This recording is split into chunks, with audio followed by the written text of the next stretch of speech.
بسم اللہ الرحمن الرحیم الحمد للہ رب العالمین والصلاة والسلام علی اشرف الانبیاء والمرسلین وعلى آلہ الاطیبین الاطہرین لا سیما بقیۃ اللہ فی الارضین روحی وارواح العالمین لہ الفدا واللعنۃ الابدیۃ علی اعدائہ من الآن الى قیام یوم الدین رب اشرح لي صدري ويسر لي أمري واحلل عقدة من لساني يفقهوا قولي رب أدخلني مدخل الصدق وأخرجني مخرج الصدق واجعلني من لدنك سلطانا نصيرا أما بعد فقد قال الله تبارك وتعالى في كتابه المجيد وفرقانه الحميد وقوله الحق أعوذ بالله من الشيطان الرجيم بسم اللہ الرحمن الرحیم ام حسبتم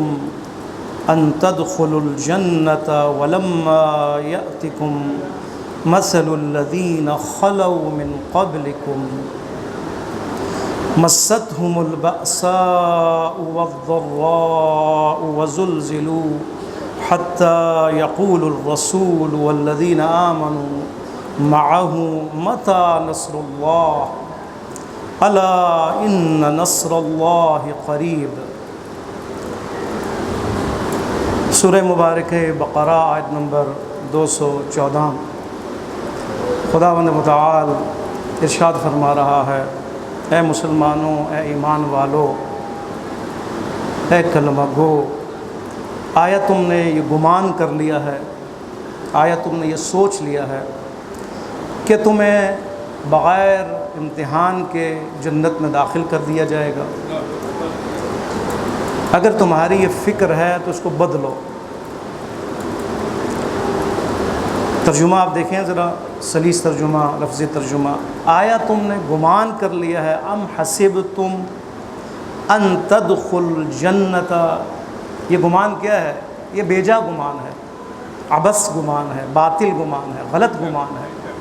مسلمانوں کے لیے ہے نا، کلمہ گو انسانوں کے لیے، آپ اور میرے لیے ہے کہ بہت سے گمان، سوچ ایسے ہیں جو منفی ہیں، جس کو بدلنے کی ضرورت ہے۔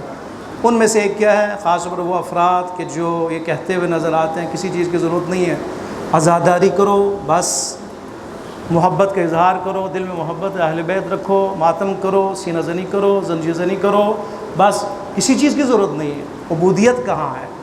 بندگی کہاں ہے؟ یہ وہ باتیں ہیں کہ جو ضد بندگی ہے، بندگی کے خلاف ہے، گناہ کبیرہ میں سے ہے۔ اسی سوچ کی نفی کر رہا ہے خداوند متعال کہ یہ گمان ختم کرو کہ جنت میں تمہیں داخل کر دیا جائے گا مفت کوئی چیز نہیں ملے گی تمہیں۔ دنیا میں ہمیں مفت چیزیں نہیں ملتی، وہاں سے کہاں ملے گا؟ اور وہ تو خداوند متعال کی عطا ہے نا۔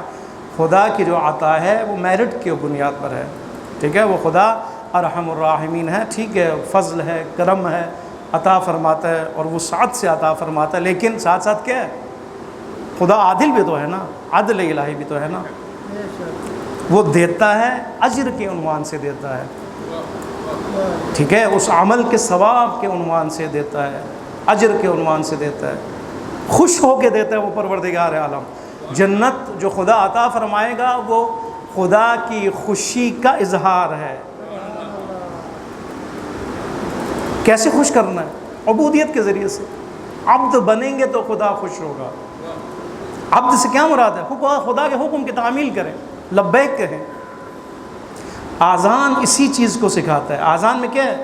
حی علی الصلاح، حی علی الفلاح۔ اس سے پہلے اشہد ان لا الہ الا اللہ، اشہد ان محمد رسول اللہ، اشہد ان علی ولی اللہ۔ آگے جو اعلان ہو رہا ہے، جو دعوت دی جائے گی کہ جلدی کرو نماز کی طرف، اس کی بنیاد ایمان ہے، توحید ہے، نبوت ہے، امامت ہے۔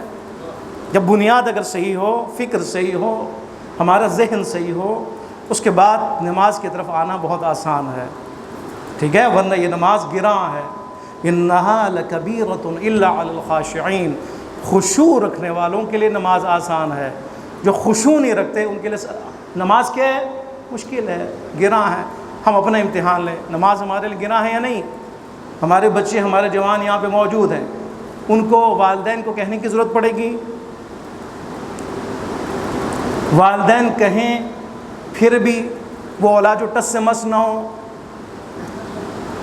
ان کے سمجھانے کے باوجود بھی نہ بدلیں، اس کا مطلب ہے اعتقاد میں کوئی کمی ہے، کمزوری ہے، ورنہ انسان جب اعتقادی طور پر مضبوط ہو کسی کی کہنے کی ضرورت نہیں ہے. ٹھیک ہے، فجر کی نماز میں بستر سے کس چیز نے اس کو اٹھانا ہے، خاص طور پر سردیوں میں گرم بستر سے کس چیز نے اٹھانا ہے اس کو؟ ایمان نے اٹھانا ہے، اعتقاد نے اس کو اٹھانا ہے. وہ جو جذبہ اس کے دل کے اندر ہے خدا کو راضی کرنا ہے، قربتاً اللہ، اس نے اس کو اٹھانا ہے. ٹھیک ہے، ورنہ وہ نماز کھوکھلی نماز ہے، ورزش ہے صرف.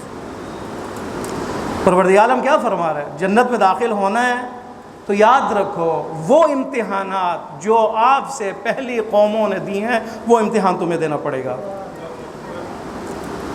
آیا تم نے گمان کیا کہ تمہیں جنت میں داخل کر دیا جائے گا یا تم جنت میں چلے جاؤ گے؟ وَلَمَّا يَأْتِكُمْ مَثَلُ الَّذِينَ خَلَوْا مِنْ قَبْلِكُمْ، جبکہ تم سے پہلے خلو جو گزر چکے ہیں، جو قومیں گزر چکی ہیں، جو اقوام گزر چکے ہیں، ہاں انہوں نے جو امتحان دیے ہے، وَلَمَّا يَأْتِكُمْ، وہ امتحانات تم پہ نہیں پڑے، وہ مصائب تم پر نہیں پڑے ابھی جو ان پہ پڑے ہیں، اور اس کے باوجود تم جنت کے لیے انتظار کر رہے ہو. یہ کیسے ہو سکتا ہے؟ سنت الہی امتحان ہے، سنن الہی میں سے ایک امتحان. سنت یعنی روش خداوند متعال نے جو نظام بنا ہے وہ نظام کس پر ہے؟ امتحانات پر ہے. لیکن جو امتحان ایک استاد لیتا ہے، ایک یونیورسٹی لیتی ہے، ایک کالج لیتا ہے، اس میں فرق ہے. ایک معلم جو اپنے شاگرد کے امتحان لیتا ہے جانچنے کے لیے، اس کو پتہ نہیں ہے یہ کیا ہے، لائق ہے، نالائق ہے، سست ہے، چست ہے، پڑھنے والا ہے، نہیں پڑھنے والا، نہیں پتہ. امتحان لیتے ہیں، ٹیسٹ لیتے ہیں. ٹھیک ہے، نہیں ہے؟ ایڈمیشن ٹیسٹ کس لیے ہوتا ہے؟ جانچنے کے لیے کیسا ہے. آگے ہر سال جو ٹیسٹ لیے جاتے ہیں کس لیے ہیں؟ آیا اس نے پڑھا یا نہیں پڑھا، نہیں پتہ نا، علم نہیں ہے. لیکن خداوند متعال کون ہے؟ عالم الشہادہ ہے، عالم الغیب والشہادہ ہے. سورہ جمعہ میں آپ نے بھی سنا، وہ عالم غیب بھی ہے، عالم شہادت بھی ہے، عالم اسرار بھی ہے، عالم الغیب والشہادت بھی ہے. وہ پروردگار عالم عالم سر والخفیات بھی ہے، مخفی چیزوں کا بھی علم رکھتا ہے، اسرار کا بھی علم رکھنے والا ہے. وہ پروردگار علام الغیوب ہے. وہ خدا کو امتحان کی کیا ضرورت ہے؟ فلسفہ امتحان کیا ہے؟ بہت اہم ہے. یہ حل ہونا چاہیے نا ہمارے لیے، ورنہ شبہات جنم لیے جاتے ہیں، ورنہ انسان کے ذہن میں سوالات آتے ہیں. ان سوالات کی وجہ سے اگر وہ سوالات حل نہ ہو تو انسان کا اعتقاد کمزور ہو جاتا ہے اور وہ انسان کبھی نکل بھی جاتا ہے دین سے. مثلا میں کیوں بیمار ہوں، وہ کیوں بیمار نہیں ہے، میرے پاس پیسے کیوں نہیں، اس کے پاس پیسے کیوں ہیں، میں کیوں ذلیل ہوں، وہ کیوں نہیں ہے نا؟ یہ میرے پاس صرف یہ سب کچھ مصائب کیوں ہیں، باقی کیوں آرام سے بڑے سکون سے زندگی گزار رہے ہیں، جبکہ اس کو نہیں پتا کہ جو کچھ انسان کر رہا ہے اس کی اپنی وجہ سے ہے. اگر ایک طالب علم اگر امتحان میں فیل ہو جائے، استاد کا قصور ہے؟ نہیں ہے. اس کی سستی کا قصور ہے، اس کی نالائکی کا قصور ہے، اس نے پڑھا نہیں ہے صحیح، پڑھا نہیں ہے اس نے صحیح. انسان کی نالائکی، اگر وہ بیمار، اس نے پرہیز نہیں کیا، ڈاکٹر کے کہنے کے مطابق اس نے عمل نہیں کیا، اس نے ورزش نہیں کی، اس نے ایکسرسائز نہیں کی. آج کل کے زمانے میں ایکسرسائز واجبات میں سے ہے، واکنگ واجبات میں سے. کیوں؟ اس لیے کہ ہمارے غذائیں غیر متوازن ہیں. کون سی ایسی چیز ہے جو جس میں مکسنگ نہ ہو؟ آپ کی سبزی سے لے کر آلو سے لے کر آپ کی چینی سے لے کر آپ کے ہر روغن اور آپ کے آئل سے لے کر چاول سے لے کر گوشت سے لے کر کون سی چیز ہے؟ دودھ. خوب اس کی وجہ سے کیا ہوتا ہے؟ ہمارا بدن جو ہے ہر دن بدن جو ہے اس کے اندر کمی آتی رہتی ہے. کیوں؟ اس لیے کہ بدن کو جس کی ضرورت ہے وہ چیز صحیح نہیں ہے. کھا رہے ہیں آپ، استعمال کر رہے ہیں، لیکن اس کے اندر وہ کوالٹی نہیں ہے اس کے اندر. لہٰذا ہمارے پروٹین صحیح نہیں، ہمارے وٹامن صحیح نہیں، ہمارے فیٹس جو بننے چاہیں وہ زیادہ ہیں، حد سے زیادہ غیر متوازن ہو جاتے ہیں نا. جب خوراک غیر متوازن ہو تو انسان بھی غیر متوازن ہو جاتا ہے. ٹھیک ہے، جب خوراک میں وہ چیزیں نہ ہوں جو ہونی چاہیے، ہم بھی خراب ہو جاتے ہیں، ہمارا جسم بھی جو ہے وہ کمزور ہو جاتا ہے. کیا فرمایا خداوند متعال نے؟ امتحان لیا جائے گا، لیکن خداوند متعال کے امتحان 3 فلسفے ہیں. ایک فلسفہ یہ پروردگار عالم کیوں امتحان لیتا ہے؟ اس لیے کہ جو بہشت ہے، جنت ہے، روایات میں ہے جنت مصائب میں لپٹی ہوئی ہے جنت. ٹھیک ہے, اگر آپ کے پاس کوئی آرڈر آ جائے, کوئی چیز آ جائے, کوئی لے کے آ جائے, ہاں اس میں کیا ہے, وہ چیز لپٹی ہوئی ہوتی ہے, آپ اس کو کھولتے ہیں باقاعدہ, پھر آپ اس چیز تک پہنچتے ہیں. جنت مصائب میں لپٹی ہوئی ہے. مصائب کو کھولیں گے, مصائب کا سامنا کریں گے, مشکلات کا سامنا کریں گے, مشکلات کو جب تک فیس نہیں کریں گے, اس مشکلات کے لیے جب حل تلاش نہیں کریں گے, اور اس مشکلات کے سامنے جب ڈٹیں گے نہیں, تو آپ بہشت تک میں نہیں پہنچ سکتے, جنت تک نہیں پہنچ سکتے. یہ روایت ہے. ہم کہتے ہیں آسانی سے ہم جنت میں جائیں, مفت ملے, نہیں. معصوم کی روایت ہے, معصوم کی زبان سے ہے کہ جنت اور بہشت سختیوں میں ہے, سختیوں میں لپٹی ہوئی ہے, سختیوں کے اندر ہے, سختیوں سے گزر کے جانا پڑتا ہے. لہٰذا مصائب کی ضرورت ہے, مشکلات اور مصائب اور آفات, تاکہ آپ وہاں پہنچیں, آپ کو رتبہ بڑھے. آپ مجھے بتائیں, جو نرسری کا جو پیپر ہے وہ مشکل ہے, یا جو CSS کا امتحان ہے وہ مشکل ہے؟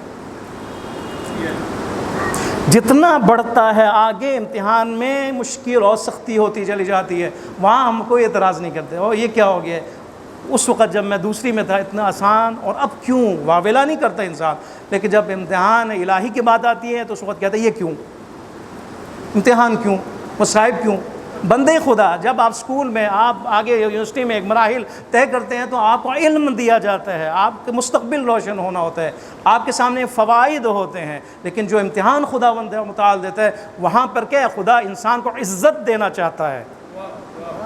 بہشت اور جنت باغ کی بات ہے, بات یہاں پہ کیا دینا چاہتا ہے, صاحب عزت بنانا چاہتا ہے انسان. صاحب عزت یعنی کہ صاحب مقاومت, مقاوم بنانا چاہتا ہے, ثابت قدم بنانا چاہتا ہے, مضبوط بنانا چاہتا ہے, مضبوطی ہو اس مومن کے اندر. بار بار یہ مثال فتنے میں, جب بحث فتنہ, جب نہج البلاغہ کے اس تفسیر میں ہم نے رمضان مبارک میں بیان کیا کہ وہاں پر فتنے کے بارے میں بات. فتنہ کس ہے, فتنہ فتن سے ہے. فتن کا جو استعمال ہوا ہے وہ سونے کے لیے ہوا ہے. وہ سونا, جو سونا بنتا ہے, اس کو کتنے مراحل سے گزر کے آنا پڑتا ہے, پھر جا کے وہ سونا بنتا ہے. سختیوں سے گزر کے آنا پڑتا ہے, پھر سونا بنتا ہے. جو ہیرے زمین پر ہوتے ہیں, اس کو کتنے سال اور کتنے صدی زمین پہ رہنا پڑتا ہے, پھر اس کے اندر وہ کوالٹی آتی ہے, چمک آتی ہے, پھر اس کی قیمت بڑھتی ہے. ہمیں مضبوط بنانے کے لیے نا امتحان, تاکہ مضبوط بنائیں, اس قابل ہو جائیں کہ جنت ہمارے لیے صلہ کے طور پر ملے. ایک ہی ہے. دوسرا ثواب ہے اور اجر ہے. آپ یہ نہ سمجھے خداوند متعال سختی لے انعام نہ دے. ہاں, پروردگار عالم ہر سختی کا انعام عطا فرماتا ہے. والدین کے لیے جو اس کی اولاد کے سر میں درد ہو, پروردگار عالم درد اولاد کے سر میں ہے, تکلیف اسے ہے, شکایت وہ کرے, بابا ماما بہت تکلیف ہو رہی ہے. کیا ہوتا ہے, والدین کیا ہوتا ہے, پریشان ہو جاتا ہے. یہ جو تھوڑی سی پریشانی ہے, خدا اس کو صلہ عطا فرماتا ہے. درد اس کو ہو رہا ہے, ٹھیک ہے, پریشان والدین ہو رہا ہے, یہ بھی مصیبت ہے نا. اس کا صلہ خداوند متعال والدین کو کیا تھا, اس کے گناہوں کو بخش دیتا ہے. یعنی امتحانات کا صلہ ہے. اگر انسان یہ سوچ لے, بہشت امتحانات کے بغیر ممکن نہیں, جنت تک پہنچنا سختیوں کے بغیر ممکن نہیں, اجر و ثواب سختیوں کے بغیر ممکن نہیں. اور روایات میں ہے کہ یہ انسان کو جب اس کے اوپر کوئی مصیبت پڑتی ہے, اور جب آخرت میں اس کو اجر دیا جائے گا, دیکھنے والے پریشان ہو جائیں گے, اتنا زیادہ اجر اس کو کیوں ملا ہے. اور وہاں پہ وہ کہیں گے کاش یہی امتحان ہمارا لیا جاتا, بلکہ اس سے زیادہ مصیبت میں ہم پڑتے, تاکہ یہ صلہ ان کو ملے.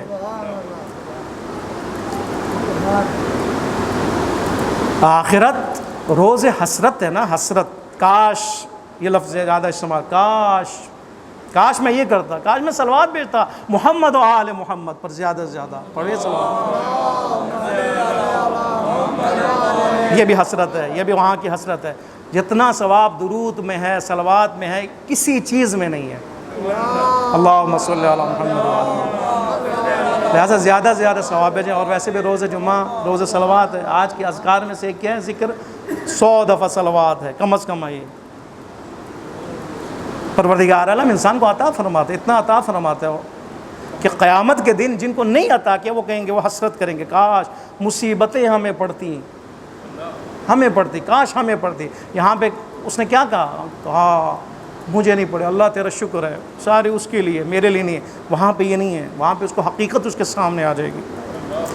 تیسرا فلسفہ امتحان کا کیا ہے؟ تیسرا فلسفہ انسان کے رشد ہے، ترقی ہے. ترقی ہے جو آیت میں ہے.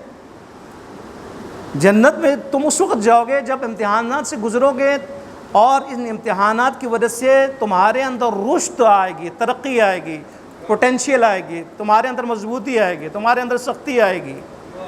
مومن جب بنو گے، جب تم مجاہد کہلاؤ گے. مجاہد کہاں کہلاتا ہے؟ جنگ میں جب ہو. وہ انسان جو جنگ سے باہر ہے، گھر میں بیٹھا، اس کو مجاہد کہا جاتا ہے؟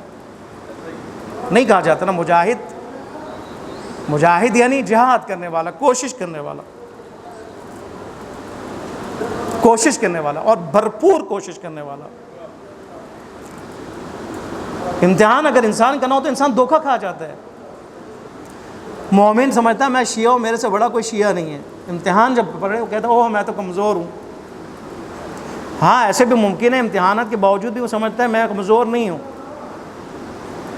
میں نے رشد کیا ہوا ہے، واہ ماشاء میرے سے آگے، میں تو نماز شب کا پابند ہوں، میرے سے آگے کون ہے. امتحانات جو انسان کے اندر وہ تصور پیدا کرتا ہے، نہیں میں کمزور ہوں، مجھے بہت زیادہ طاقت حاصل کرنا ہے. کمزور ہوں کا یہ مطلب نہیں کہ امتحان میں انسان اگر کمزوری کا احساس کرے وہ بیٹھ جائے، پھر وہ سست ہو جائے، وہ اپنے حوصلے کو کھو بیٹھے اور گھر میں بیٹھا رہے. نہیں، کیوں؟ اس کے پیچھے ایمان ہے. ایمان مومن ہے نا. مومن جب دیکھتا ہے وہ کمزور ہے، ایمان اس کو مضبوط کرتا ہے. اسی لیے قرآن ہے، اسی لیے تفسیر ہے، اسی لیے درس ہے، موعظہ ہے، مجلس ہے، محافل ہے، علماء کا بیان ہے اور قرآن ہے. اسی لیے تاکہ یہ کمزور انسان اپنے آپ کو کمزوری کا جس نے احساس کیا ہے وہ مضبوط ہو جائے، پوٹینشیل آ جائے، دوبارہ حوصلہ افزائی ہو، اس کی حوصلہ بڑھے اس کے اندر. اس لیے لہٰذا امتحان اور رشد کے لیے اس کا ایک فلسفہ رشد ہے، ترقی ہے. اور ترقی اور رشد اس وقت ہے جب انسان کمزوری کا احساس کرے. ٹھیک ہے، جب مریض کمزوری کا احساس کرے تو ڈاکٹر کے پاس جائے گا، وہ نہیں جائے گا. اگر وہ مریض ہو، احساس نہ ہو، وہ تو مر جائے گا جلدی. احساس کمزوری نعمت خدا ہے. ٹھیک ہے، بیداری اسی کو کہا جاتا ہے. بیدار ہونا یہ نہ ہو میں کہاں پہ ہوں، میں تو کمزور ہوں، میں تو غافل ہوں. کہاں سے پتہ چلے گا غفلت؟ قرآن نے بتانا ہے، احادیث نے آپ کو بتانا ہے کہ غفلت کے آثار کیا ہیں، نشانیاں کیا ہیں. غفلت کے آثار میں سے کیا ہے؟ شیطان کے وسوسوں میں آنا، شیطان کی سرپرستی میں زندگی گزارنا، شیطان کے اشاروں پہ چلنا. کمزوری ہے نا یہ جب اپنے آپ کو کہے کمزور ہے، یہ امتحان ہے اس کا. سمجھے؟ وہ امتحان میں اب وہ اپنے آپ کو مضبوط کرے، اپنے ایمان کو مضبوط کرے، قرآن کے ذریعے، احادیث کے ذریعے سے، روایت کے ذریعے، مجالس کے ذریعے، محافل کے ذریعے اور باقی چیزوں کے ذریعے کمزوری کو دور کرے. اگر یہ کمزوری دور کرے اور یہ مرحلہ بڑھتا جائے، یہ انسان مجاہد ہے. اس کو مجاہد کہتے ہیں. کمزوری کے احساس کے بعد کمزوریوں کو دور کرنے والا، توبہ کے ذریعے سے، استغفار کے ذریعے سے، عمل صالح کے ذریعے سے، فکر کے ذریعے سے، یہ انسان مجاہد ہے. جب انسان احساس کرے کہ میں گر گیا ہوں شیطان کے ٹھوکروں سے، اٹھے اور مقابلہ کرے، یہ انسان مجاہد ہے. انسان ہے، نسیان سے ہے، غلطیاں ہوتی ہیں، لیکن احساس کرے یہ انسان. مومن کی تعریف قرآن نے کی ہے. مومن کون ہے؟ نہیں فرمایا مومن جو گناہ نہیں کرتا. مومن وہ ہے کہ جو گناہ کرے، تذکرو، اس کے بعد اس کو یاد آ جائے خدا، پھر اس کے بعد توبہ کرے. یہ سفر بندگی پھر جاری رکھے اور اس کو شروع کرے دوبارہ، اثر نو، اسے کہتے ہیں مومن. لہٰذا خدا امتحان لیتا ہے. امتحان کی دو قسمیں، ایک امتحان پروردگار عالم دیتا ہے، شکر کا امتحان لیتا ہے، شاکر ہے یا نہیں. ایک امتحان پروردگار عالم لے لیتا ہے، صبر کا امتحان لیتا ہے.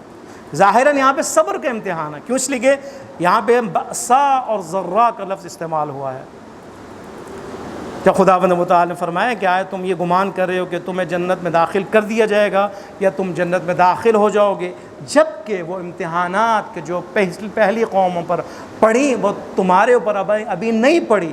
وہ امتحانات کیا ہیں؟ فرمایا مَسَّتْهُمْ الْبَأْسَاءُ وَالضَّرَّاءُ، ان کے اوپر بأسا پڑے، ذرا پڑے، دو لفظ استعمال ہوا ہے، بأسا ضرا۔ بأسا مشکلات، رنج، ذرا مشکلات، پریشانیاں، فرق ہے دونوں میں۔ فرق ہے بأسا یعنی آپ کے جسم سے باہر کی آپ کی پریشانیاں، ذرا یعنی آپ کا ذات کے ساتھ جس کا تعلق ہے، جسم کے ساتھ تعلق ہے، ذہن کے ساتھ تعلق ہے۔ دو قسم کی پریشانیاں، ایک جو انسان کے اس جسم سے ہٹ کر ہے، مثلا فقر ہے، اس کا تعلق باہر سے ہے، معاشی بدحالی ہے، اس کا تعلق باہر سے ہے، اقتصادی بدحالی، فقر ہے، اس کا تعلق باہر سے ہے، باہر ناامنی ہے، جنگ ہے، اس کا تعلق باہر سے ہے۔ انسان جو ہے وہ بالآخر باہر دشمن ہے، وہ دشمن، ان کا خوف، یہ اس کا تعلق باہر سے ہے۔ لیکن وہ امتحانات جو جس کا تعلق انسان سے، وہ کیا ہے؟ مریضی، جسم میں درد، بخار کا ہو جانا، جسم میں کمزوری کا احساس کرنا، اس کے علاوہ فکری خوف کا ہونا، یہ سارا کیا ہے؟ ذرہ ہے، ذرہ۔ شان نزول ہے اس آیت کا، شان نزول یہ کہ یہ آیت اس وقت نازل ہوئی، ایک ہی ہے کہ جب احد میں، جنگ احد میں جب شکست ہوئی، اس وقت دیکھیں، اس وقت منافقوں کا سردار کون ہے؟ عبداللہ ابن ابی، مسلمان ہے ظاہری طور پر۔ آپ دیکھیں کہاں یہ چلے جاتے ہیں، کیسی باتیں کرتے ہیں۔ شکست کے بعد انہوں نے کہا اے مسلمانوں، اے مجاہدوں، اپنے صف میں جو لوگ تھے ان کو کہا چھوڑو، کتنا تم نے مروانا ہے اپنے آپ کو، شکست تو کھا لی ہے نا۔ اگر محمد مصطفیٰ اگر تمہارے ہوتے، اگر خدا تمہارا خدا ہوتا تو تمہیں شکست کے کیوں دو چار کرتے؟ جبکہ شکست کیوں ہوئی تھی؟ رسول اللہ کی پیروی نہیں کی، اس لیے شکست ہوئی تھی۔ اور یہ سنت الہی ہے، جہاں پر اطاعت نہیں ہوگی وہاں پہ شکست ہے۔ ایک یہ شان نزول ہے۔ اس وقت یہ آیت نازل ہوئی کہ احد میں جو امتحان دیا اور شکست سے دو چار ہوئے، پریشانیاں ہوئیں، بأسا اور ذرا کا شکار ہوئے، کیا سمجھا تمہارے اوپر یہ امتحان نہیں آئیں گے؟ آئیں گے۔ ایک یہ، ایک ہے نہیں، جنگ خندق یا جنگ احزاب کے بارے میں ہے، بہت اہم ہے جنگ، یہ جنگ احزاب، دو نام ہے نا، جنگ خندق، جنگ احزاب۔ 5ویں ہجری میں یہ جنگ ہوئی ہے، ظاہراً شوال میں، بعض کے نزدیک ذقت میں۔ جنگ احزاب یعنی تمام احزاب پارٹیز کو کہتے ہیں، تمام جو گروہ اور پارٹی تھے جس کا تعلق مشرکین سے ہو یا یہود سے، دو دشمن تھے نا اس وقت، یا کفار مشرکین یا جو یہودی مسیحی، سب کا اتحاد ہوا تھا، الائنس ہوا تھا اسلام کے خلاف، مسلمانوں کے خلاف، اور سب نے مل کر جنگ کا ارادہ کیا تھا۔ یہودیوں کے دو گروہ تھے، بنو نذیر، بنو قریظہ۔ بنو نذیر کو رسول خدا نے ان کے ان کام اور کردار کی وجہ سے مدینہ سے بدر کیا، مدینہ بدر کیا، نکال دیا۔ یہ لوگ گئے، نکل گئے، مجبور ہو گئے، مدینہ خالی کیا۔ بنو نذیر نے جا کر خیبر میں بسے، خیبر میں یہودی ہیں، وہاں پہ جا کر انہوں نے ان کا جو ہے گٹھ جوڑ ہوا، ان کی نشستیں ہوئی، اور ہونے کے بعد انہوں نے اپنے گروہ کو مکہ بھیجا۔ مکہ میں ابو سفیان ہے، انہوں نے جا کر ان سے جو ہے وہ باتیں کی، ہاں ہمیں تو ایک ہونا چاہیے، دیکھو ہمیں نکال دیا گیا ہے، ہماری توہین ہوئی، ہماری ذلت ہوئی ہے، اور تم بھی ظاہر ہے ان کے ہاتھوں میں ذلیل ہو رہے ہو، ہمیں چاہیے کہ مل کر کچھ کام کریں۔ یہودیوں نے کہا ہم جنگ کرنا چاہتے ہیں، ہمارا ساتھ دو۔ ابو سفیان نے کہا ہم آپ کو ساتھ دیں گے۔ آپ نے دیکھا گٹھ جوڑ، یہودیوں نے ان سے کہا کہ ہم آپ کو جو ہے نخلستان میں جو ہماری پیداوار ہے، خیبر میں جو ہے 1 سال کا پورا پیداوار، اس کا جو پوری کمائی آپ کو دیں گے اگر ہمارا ساتھ دیں گے تو۔ دینا لین دین بھی ہوا، آپس میں مکہ بھی ہوا، اور آخر میں فیصلہ یہ ہوا کہ ہم ساتھ دیں گے۔ پریشانی ہے نہیں، بأسا کا ایک مصداق ہے جس کا تعلق باہر سے ہے، وہ امتحانات جس کا تعلق باہر سے ہے، جنگ ہے نا۔ اب جنگ کا سما ہے، اور جنگ کس کے درمیان میں؟ مسلمانوں اور پورے الائنس کے درمیان میں جنگ ہے، پورے الائنس کے درمیان میں جنگ ہے، پریشانی ہے۔ اور وہ بنو قریظہ کے جو ابھی مدینے میں ہیں، جن کے ساتھ پیمان ہوا ہے، انہوں نے یہ وعدہ کیا کہ ہم جنگ نہیں کریں گے، آپ کے ساتھ جنگ نہیں کریں گے، یعنی آپ سے مل کر ہم جنگ نہیں کریں، آپ کی پارٹی میں نہیں ہوں گے، رسول اللہ سے فرمایا۔ انہوں نے کہا لیکن ہم دشمن کا ساتھ بھی نہیں دیں گے، بنو قریظہ نے کہا۔ اب ہوا یہ کہ انہوں نے بھی اپنا عہد توڑ دیا۔ اب کیا ہوا آپ دیکھیں، کفار اور مشرکین بنو نذیر میں متحد اتحاد، بنو قریظہ نے جو عہد کیے اس کی عہد شکنی کی۔ اس کے بعد انہوں نے فیصلہ کیا کہ ہم مدینے پہ حملہ کریں گے۔ الائنس ہے۔ تعداد کتنا ہے؟ روایات 10,000 ان کا لشکر، بعض نے کہا 24,000 کا لشکر، اور مسلمانوں میں تفسیر تاریخ یعقوبی کے مطابق صرف 700۔ اگر ہم 10,000 بھی لیں، 10,000 کے مقابلے 700 کی کیا حیثیت ہے؟ 24,000 لیں تو 24 کے درمیان میں اس کے مقابلے میں 3,000، بعض نے اکثر نے 3,000 کا ہے، 3,000 مسلمانوں کا لشکر۔ اب ظاہر ہے کہ روب ایک دبدبہ ہے نا، وہ تو یہ الگ بات ہے۔ بعد میں یہ جنگ مسلمانوں نے جیت لی، وہ بھی امیر المومنین علیہ الصلوۃ والسلام کی حکمت عملی کے تحت۔ بالآخر انہوں نے گھیراؤ ڈال دیا، پورا محاصرہ کیا مدینہ کا۔ اب کیا کریں، محاصرہ ہے۔ حضرت سلمان فارسی نے، کیونکہ فارس کے رہنے والے تھے، انہوں نے مشورہ دیا ایسا کرتے ہیں کہ ہم خندق کھودتے ہیں مدینہ کے ارد گرد۔ کیوں؟ اس لیے کہ عرب میں یہ رواج نہیں تھا خندق کو۔ پہلی دفعہ حضرت سلمان فارسی نے یہ مشورہ دیا، اس لیے کہ فارس اور ایران میں یہ سنت تھی۔ انہوں نے کہا یا رسول اللہ، وہاں پہ جب ایسی صورتحال پیش ہے تو وہاں تو ہم خندق کا استعمال کرتے ہیں، بہتر ہے کہ یہاں بھی ہم خندق کھودیں۔ رسول اللہ نے بہت اپریشیٹ کیا، بہت ہی خوش ہوئے، اور بالآخر خندقیں کھودی گئیں۔ 6 دن کے اندر خندق کھودی گئی۔ 6,000 ان کا دشمن کے گھوڑا سوار تھے۔ پریشانی یہ تھی کہ ان کو کیسے روکا جائے، روکنے کے لیے خندق جو ہے بہترین علاج تھا۔ ہوا یہ کہ یہ جنگ مسلمانوں نے جیت لیا۔ اس وقت جب ان کا بڑا سردار کہیں جو 1,000 کے ساتھ اکیلا لڑتا تھا، عمر ابن عبدود کو امیر المومنین نے فی النار کیا۔ ٹھیک ہے، اس جنگ کی کامیابی میں حضرت سلمان فارسی کی مشورہ اور جنگی ٹیکنیک اور اسی طرح ایمان، اللہ پر ایمان، بھروسہ بہت اہم ہے۔ یہ رسول اللہ جو کمانڈنگ فرما رہے ان کا ایمان، امیر المومنین کا ایمان بہت اہم ہے۔ یہ فرماتے ہیں تم نے گمان کر لی کہ تم جنت میں داخل ہو جاؤ گے بغیر اس کے تمہارے امتحان لیے جائے، وہ امتحان کے جو بأسا اور ذرا کی صورت میں ہے، پچھلی قوموں میں ہے کہ جنہوں نے امتحان دیا، جسمانی بھی غیر جسمانی بھی، جنگوں کا امتحان بھی دیا، زخم بھی کھائے، ٹھیک ہے، زخم بھی کھائے، بیمار بھی ہوئے، بوق بھی ہوئے، محاصرے میں بھی آئے، یہاں تک کہ دیکھیں اتنا انہوں نے امتحان لیا۔ فرماتے ہیں وَزُلْزِلُوا، متزلزل ہوئے۔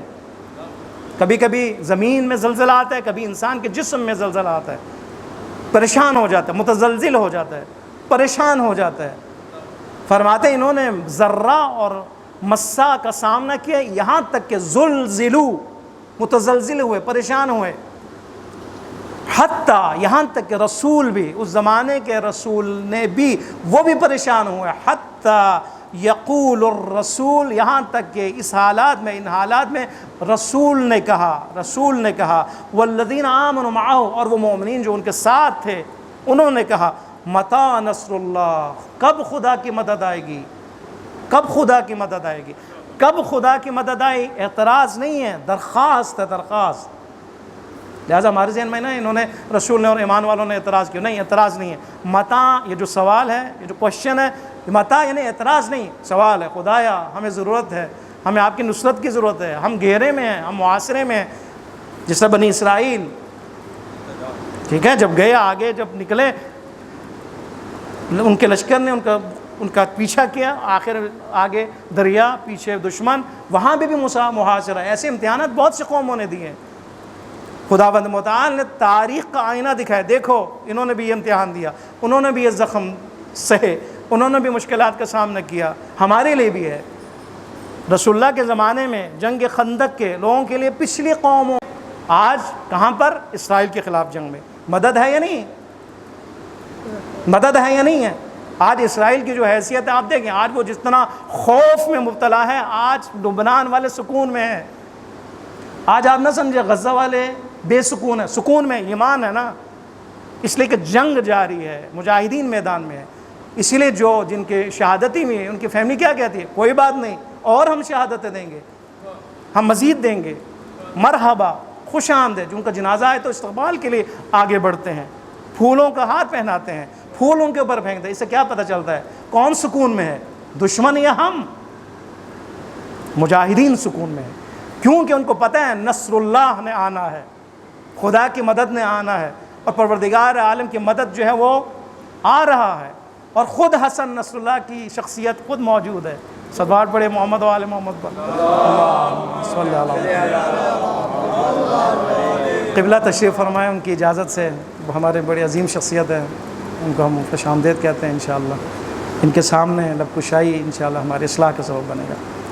پروردگار عالم فرما رہا، آئینہ ہمیں دکھا رہا ہے، اے لو جی، امتحان کے بغیر تم نے نہیں نکلنا، امتحان تمہارے لیے ضروری ہے، سنت الہی میں سے ہے۔ امتحان تم نے دینا ہے، اور امتحان کیوں دینا ہے؟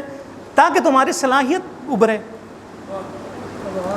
تاکہ تمہیں پتہ چلے تم کتنا کمزور ہو اور تم کتنا طاقتور ہو۔ دونوں کا امتحان ہے تمہارے لیے، کتنے کمزور ہو، کتنے طاقتور ہو، دونوں کا امتحان ہے تمہارے لیے۔ پروردگار عالم جب امتحان لے رہا ہوتا ہے، آپ یہ نہ سمجھے اس شخصیت کا امتحان لے رہا ہوتا ہے، ہمارے اپنے لیے چاہے فائدہ ہوتا ہے یہ درس۔ امتحان کے دو قسمیں، امتحان ایک تکوینی اور ایک تشریعی ہے۔ امتحان تکوینی یعنی بیمار ہونا وغیرہ وغیرہ، فقر میں مبتلا ہونا، یہ تکوینی امتحانات میں سے۔ تشریعی امتحان یعنی عبودیت کے امتحان، آیا بندگی خدا کر رہے ہیں یا نہیں کر رہے، امتحان۔ تکوینی امتحان ممکن ہے کبھی کبھار ہو، انسان فقیر ہو جاتا ہے، ممکن ہے وہ فقر سے نکلے اور وہ غنا کی طرف آ جائے، امتحان ہے۔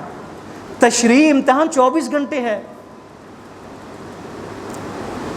عبودیت کے امتحان 24 گھنٹے ہے، آیا میں حکم خدا کے مطابق عمل کر رہا ہوں یا نہیں کر رہا ہوں، عبد خدا ہوں یا عبد شیطان ہوں، یہ امتحان ہمیشہ ہمارے لیے ہے۔ اور یاد رکھیے، آیت اللہ مکارم شیرازی اپنی تفسیر میں لکھتے ہیں کہ جب بھی، چاہے وہ تشریعی امتحان ہو چاہے وہ تکوینی امتحان ہو، جس کا امتحان ہو رہا ہے وہ یہ نہ سمجھے صرف اس کا امتحان ہو رہا ہے، بلکہ باقی افراد کا بھی ساتھ ساتھ امتحان ہو رہا ہوتا ہے۔ ٹھیک ہے، مثلا اگر انسان فقر میں مبتلا ہو تو یہ اس کا امتحان ہے، اس کا تو امتحان ہے، لیکن جو غنی ہے اس کا بھی امتحان ہو رہا ہوتا ہے۔ وہ کیا کر رہے ہیں؟ اس کو فقر سے نکالنے کے لیے اس کا کردار کیا ہے، اس کے دل میں سکون پیدا کرتا ہے یا نہیں کرتا، یا اس کو مزید پریشان کرتا ہے؟ یہ ہم سب کا امتحان ہے۔ آپ کو اور مجھے پتہ ہے کون تنگ دست ہے، کون فقیر ہے، کون پریشان ہے اس مہنگائی کے دور میں، جب بلوں کی پریشانی سب سے آپ پر ہے یہ نہیں ہے؟ اب انسان تعلیم بھول گیا، فالتو چیزیں جو ہے بھول گئے، بل اب آنے والا، اس کی پریشانی اس کے لیے 55,000 60,000 50,000، جس کا 15 ہے اس کو 20,000 اس کا بل ہے، پریشان ہے یا نہیں؟ ان پریشانیوں میں ہم پریشان ہوئے۔ میں ان کی بات کروں کہ جو پریشان نہیں ہیں، ماشاءاللہ خدا نے ان کو دیا، وہ پریشان ہوئے ہیں، انہوں نے کس کی مدد کی ہے؟ کتنے افراد کی مدد کی؟ ایک کی مدد کی انہوں نے۔ میں نے دیکھا ہے یہاں پر بل لے کے آتے ہیں 20,000، اس کے ہیں دینے والے کیا ہیں 10 روپے 50 روپے، ان کی پریشانی کو اب دیکھو، پریشانی کیا ہے، ایک بندہ اس کی پریشانی کو دور کر سکتا ہے۔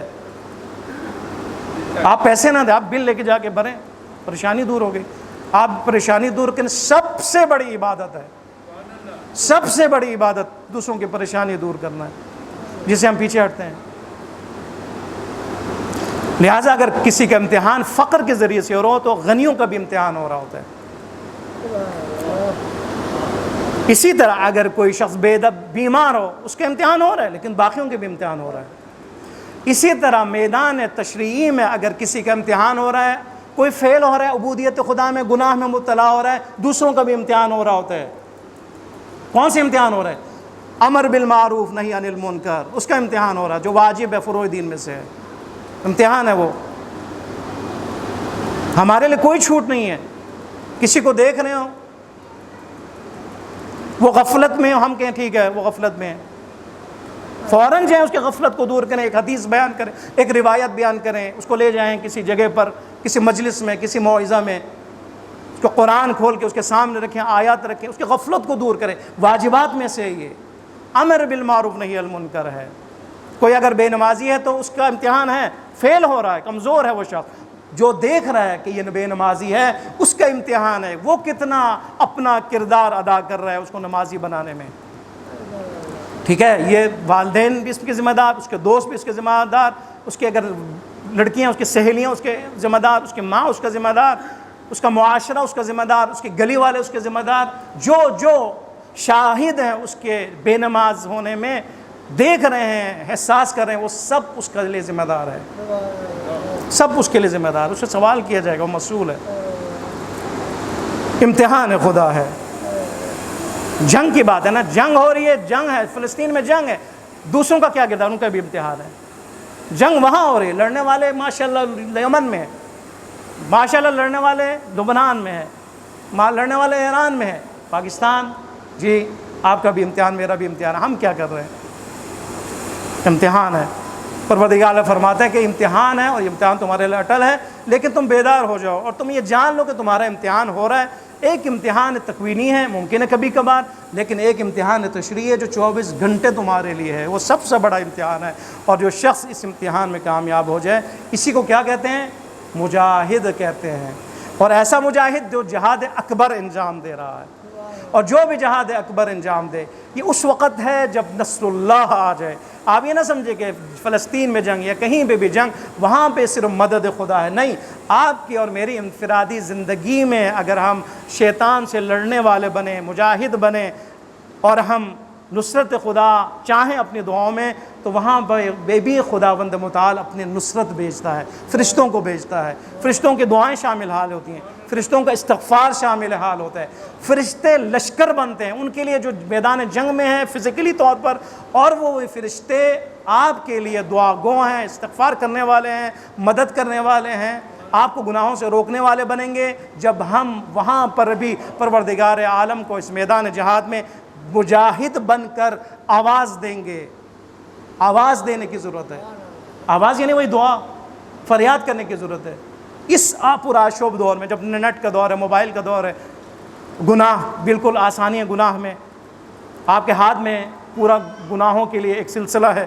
وہاں پر جب انسان غفلتوں میں غرق ہے، وہاں پہ جب بین الاقوامی استخباری طاقتیں ہمارے جوانوں کو ہمیں خراب کرنے کے لیے مکمل طور پر کوشاں ہیں، ہمارے بازاروں کو فحش و فحشاں میں مبتلا کیا جاتا ہے، ہمارے پارکوں کو، گلیوں کو جہاں پر مبتلا کیا جاتا ہے مرض میں. اور یہ ہے واقعی یہ بات ہے.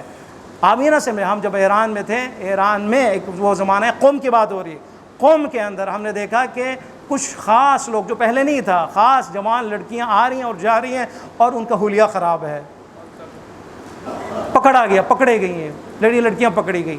پتہ چلا کہ باقاعدہ مغربی طاقتیں قوم جیسے ماحول کو خراب کرنے کے لیے کرائے کے طور پر ان کو خرید کر، ان کو باقاعدہ ہدف دے کر، ان کو بے حجاب یا بد حجاب بنا کر معاشرے میں بیچتے تھے تاکہ ہمارے جوانوں کو خراب کیا جائے.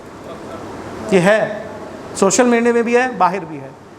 اور بعض ہمارے خواہران جو سوچے سمجھے اور بعض نہ سمجھے کی وجہ سے، ممکن ہے بعض کو پتہ ہی نہ وہ کیا کر رہے ہیں، لیکن ہے ہمارا ماحول خراب ہے، خراب ہو رہا ہے. اگرچہ ہم الحمدللہ باقی مثلا خود ایران کی نسبت یہاں پر حجاب بہت ماشاءاللہ بہترین حالت میں، لیکن پھر بھی حالات کو دیکھتے ہوئے پرآشوب دور ہے. اس دور کے اندر جہاد کی زیادہ ضرورت ہے، معرفت کی زیادہ ضرورت ہے، مقابلے کی زیادہ ضرورت ہے، قیام کی زیادہ ضرورت ہے، قیام کی زیادہ ضرورت ہے، مجاہدت کی زیادہ ضرورت ہے، محنت کی زیادہ ضرورت ہے، مقابلے کی زیادہ ضرورت ہے. خدا کا نصر اور نصر اللہ اس وقت ہے جب ہم مجاہد ہوں. جو سویا ہوا ہے اس کے لیے کیا مدد ہے؟ جو کہہ ہی نہیں رہا کہ خدا ہے میری مدد کرو، اس کے لیے مدد کیا ہے؟ جو پکارے گا، جس کو احساس ہوگا، جس کو ضرورت ہوگی نصرت کی، جب وہ پکارے گا پھر وہ خداوند متعال اس کے لیے اسباب نصرت جو ہے وہ پیدا فرمائے گا. تو انشاءاللہ خداوند متعال کی دعا بارگاہ میں ہم دعا کرتے ہیں، پروردگار عالم اس آیت کے طفیل 214 سورہ بقرہ، اس کے طفیل ہم دعا کرتے ہیں، پروردگار عالم یقیناً تیری سنت جو ہے وہ اٹل، اور تیری سنت امتحان یقینی پروردگار ان تمام امتحانات میں ہمیں کامیابی عطا فرما. پروردگار بحق محمد و آل محمد امتحانات میں کامیابی کے لیے خدایا اگر ہم کمزور ہیں تو ہماری قدرت اور طاقت میں اضافہ فرما۔ پروردگار بحق محمد و آل محمد، پروردگار اگر ہمارے ارادے کمزور ہیں ہمارے ارادوں کو مضبوط بنا۔ پروردگار ہمارے نیتوں میں اگر کمزوری ہے ہمارے نیتوں کو مضبوط قرار فرما۔ پروردگار بحق محمد و آل محمد، پروردگار اگر ہم عقیدتی طور پر کمزور ہیں، فکری طور پر کمزور ہیں، ہمیں قوت قدرت فکری عطا فرما بحق محمد و آل محمد۔ پروردگار اس نشست کو اپنی عبادت شمار فرما، اس کے اجر و ثواب کو ہدیہ کرتے ہیں انبیاء اولیاء اوصیاء شہداء، شہداء منافع رحم، شہداء انقلاب اسلامی، تمام شہداء جو زائرین جو ابھی حوادث میں دنیا سے چلے گئے ہیں ان کو بھی شامل کریں، اور تمام جو حاضرین ان کے تمام مرحومین کو شامل فرمائے، اور اس مسجد کے تمام نمازی مرحومین کو، اور جنہوں نے تبرک اہتمام کیا ان کے خاندان کے تمام مرحومین کو شامل کرتے ہیں۔ پروردگارہ ان کے درجات کو بلند فرما، پروردگار انہیں اجر عظیم عطا فرما۔ پروردگارہ جو بھی میزبانی کر رہے ہیں، جنہوں نے میزبانی کی ہے عزاداروں کی، بالخصوص مشی میں پوری